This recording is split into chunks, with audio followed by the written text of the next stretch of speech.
అందరికీ నమస్కారం. December 26 Ekadashi plus ఆఖరి లక్ష్మీవారం. ఇంట్లో ఇలా పూజ చేయండి, మీ కష్టాలన్నీ తీరిపోతాయి. 7 తరాల ఐశ్వర్యం. మార్గశిర మాసం పౌర్ణమి తరువాత వచ్చే పాడ్యమి నుండి ధనుర్మాసం ప్రారంభమవుతుంది. ఈ సమయంలో చేసే పూజలకు విశేషమైన పుణ్య ఫలితం లభిస్తుంది. మార్గశిర మాసంలో వచ్చే బహుళ ఏకాదశిని సఫల ఏకాదశి అని అంటారు. ఈ ఏకాదశి రోజున విష్ణుమూర్తిని పూజించడం ద్వారా సకల పాపాలు నశించిపోయి సకల సంపదలు చేకూరుతాయి. డిసెంబర్ 26వ తేదీన గురువారం నాడు సఫల ఏకాదశి వచ్చింది. మార్గశిర మాసంలో వచ్చే గురువారాలను లక్ష్మీ వారాలుగా పరిగణిస్తారు. కాబట్టి ఈ లక్ష్మీ గురువారం నాడు ఏకాదశి రావడం చాలా విశేషమైన రోజు. ఈ ఏకాదశి పూజ మహత్యాన్ని ఆ పరమశివుడే స్వయంగా పార్వతీదేవికి చెప్పినట్టుగా పద్మపురాణం చెబుతోంది. కాబట్టి ఈ శక్తివంతమైన ఏకాదశి రోజున విష్ణు స్వరూపమైన వెంకటేశ్వర స్వామిని, అలాగే ఈరోజు మార్గశిర ఆఖరు లక్ష్మీవారం కూడా కాబట్టి శ్రీ మహాలక్ష్మీదేవిని ఇద్దరిని ఎలా పూజించాలి, పాటించాల్సిన నియమాలేంటో ఈ వీడియోలో తెలుసుకుందాం. డిసెంబర్ 26 గురువారం నాడు సఫల ఏకాదశి రోజున ఎవరైతే వెంకటేశ్వర స్వామిని భక్తి శ్రద్ధలతో పూజిస్తారో అలాంటి వారికి 5000 సంవత్సరాల పాటు తపస్సు చేసినంత పుణ్య ఫలితం దక్కుతుంది. దీనికి సమానమైన యజ్ఞం లేదని పురాణాల్లో చెప్పబడింది. కాబట్టి ఈ పవిత్రమైన ఏకాదశి నాడు ప్రతి ఒక్కరూ విష్ణుమూర్తిని పూజించి స్వామివారి అనుగ్రహాన్ని పొందండి. ఈ లక్ష్మీవారంతో కలిసి వచ్చిన ఈ ఏకాదశి రోజున స్త్రీలు ఉదయాన్నే నిద్రలేచి ఇల్లు వాకిలి శుభ్రం చేసుకొని తలస్నానం చేయాలి.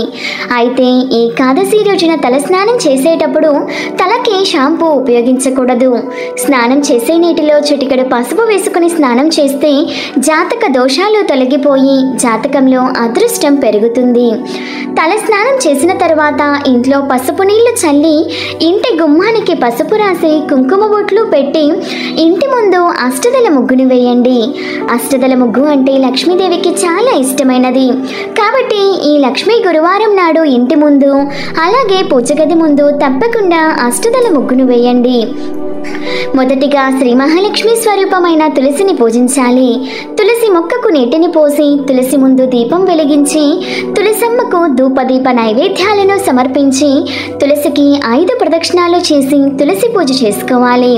తర్వాత మీ పూజ గదిలో ఉన్న వెంకటేశ్వర స్వామి పటానికి అలాగే లక్ష్మీదేవి పటానికి గంధం రాసి కుంకుమ బొట్లు పెట్టి పూలతో అలంకరించుకోండి. లక్ష్మీదేవిని గులాబీ పూలతో పూజిస్తే చాలా మంచిది.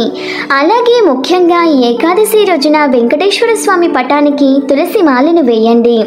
వెంకటేశ్వర స్వామికి తులసి దళాలు సమర్పిస్తే స్వామివారి అనుగ్రహంతో ఊహించని ఐశ్వర్యం మీ కుటుంబానికి లభిస్తుంది. అప్పుల సమస్యలతో బాధపడేవారు 11 యాలకులను ఒక దారానికి గుచ్చి ఒక యాలకుల మాలను తయారు చేసి ఆ యాలకుల మాలను వెంకటేశ్వర స్వామి పటానికి వేయండి. ఇలా చేయడం వల్ల అప్పుల సమస్యలు త్వరగా తీరిపోతాయి. అలాగే డబ్బు సమస్యలు లేకుండా ఉంటాయి. అన్ని దీపాల కంటే పిండి దీపాలు చాలా శ్రేష్టమైనవి. కాబట్టి ఈ పవిత్రమైన ఏకాదశితో కలిసి వచ్చిన ఈ లక్ష్మీవారం నాడు బియ్యం పిండితో 2 పిండి దీపాలు తయారు చేసి దీపానికి గంధము కుంకుమ బొట్లు పెట్టి ఆవు నెయ్యితో కానీ నువ్వుల నూనెతో కానీ 5 వత్తులతో దీపారాధన చేయండి. ఈ 2 దీపాలలో ఒక దీపం వెంకటేశ్వర స్వామికి అంకితం, మరో దీపం లక్ష్మీదేవికి అంకితం. దీపం వెలిగించగానే ముక్కోటి దేవతలు ప్రత్యక్షమవుతారట. కాబట్టి దీపానికి పూలు కొన్ని అక్షతలను సమర్పించి పిండి దీపాలకి నమస్కారం చేసి ఓం గోవిందాయ నమః అనే మంత్రాన్ని 21 సార్లు జపించండి. ఇక పూజలో స్వామివారికి నైవేద్యంగా పానకం, వడపప్పు లేదా ఒక చిన్న బెల్లం ముక్కను సమర్పించండి. స్వామివారికి సమర్పించే పానకంలో తప్పకుండా ఒక తులసి దళం వేయాలి. అప్పుడే ఆ పానకాన్ని స్వామివారు స్వీకరిస్తారట. ఇక 4వ లక్ష్మీవారం సందర్భంగా లక్ష్మీదేవికి పులిహోరను, గారెలను నైవేద్యంగా సమర్పించాలి. అలాగే పవిత్రమైన లక్ష్మీవారంతో కలిసి వచ్చిన ఈ ఏకాదశి నాడు ఇంట్లో ఒక కొబ్బరికాయను చేతిలోనికి తీసుకొని మీ గోత్ర నామాలను చెప్పుకుంటూ కొబ్బరికాయను పగలగొట్టి స్వామి అమ్మవార్లకు నైవేద్యంగా భక్తిగా సమర్పిస్తే మీ ఇంటికి అఖండ రాజయోగం కలుగుతుంది. చివరిగా ధూపదీప నైవేద్యాలను స్వామివారికి అమ్మవారికి సమర్పించి స్వామి అమ్మవార్లకు హారతి ఇచ్చి మీ కష్టాలన్నీ తొలగిపోవాలని స్వామివారికి నమస్కారం చేసుకొని తలపైన అక్షతలను వేసుకోండి.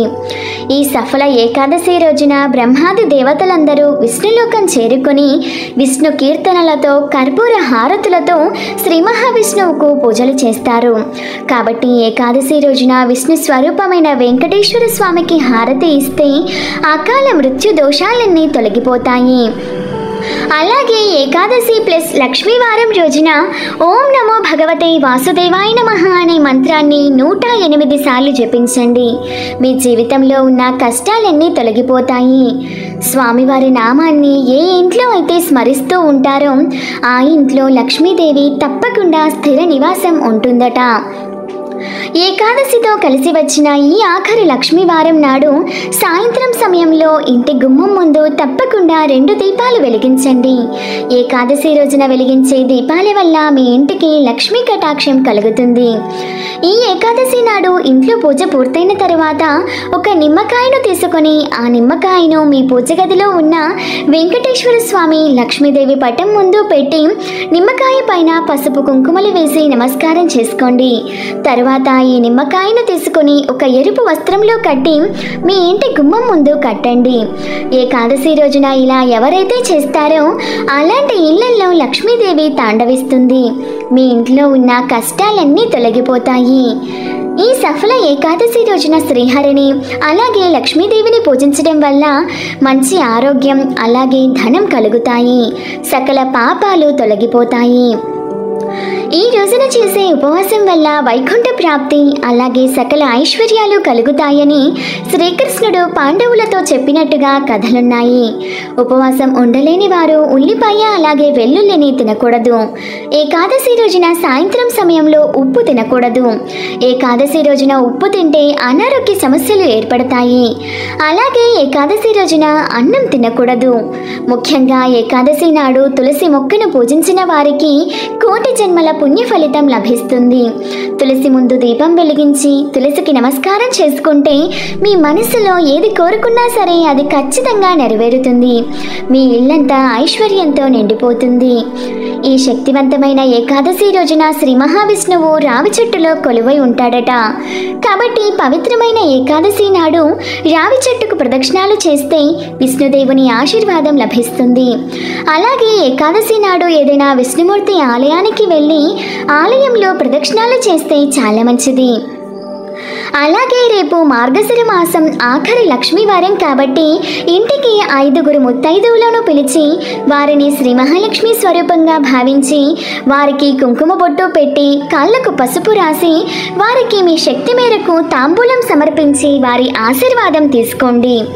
ఆఖరి లక్ష్మీవారం ఇలా చేయడం వలన స్త్రీలకు దీర్ఘసుమంగళి ప్రాప్తి చేకూరుతుంది. అలాగే లక్ష్మీదేవి అనుగ్రహంతో మీ ఇంటికి అష్టైశ్వర్యాలు చేకూరుతాయి. అలాగే ఈరోజు ముక్కోటి దేవతల స్వరూపమైన గోమాతకు ఆహారం తినిపిస్తే సకల దేవతలకు నైవేద్యం తినిపించినంత పుణ్యం కలుగుతుంది. జన్మ జన్మల అదృష్టం కలుగుతుంది. అలాగే ఈ పవిత్రమైన ఏకాదశి రోజున మీరు చేసే ఏ చిన్న దానమైనా సరే మీకు విశేషమైన పుణ్య ఫలితాన్ని ఇస్తుంది. వీడియో నచ్చితే ఒక లైక్ చేయండి. ఇటువంటి మరెన్నో మంచి డేస్ కోసం ఒకసారి మన ఛానల్ని విజిట్ చేసి సబ్స్క్రైబ్ చేసుకోండి. Thank you for watching.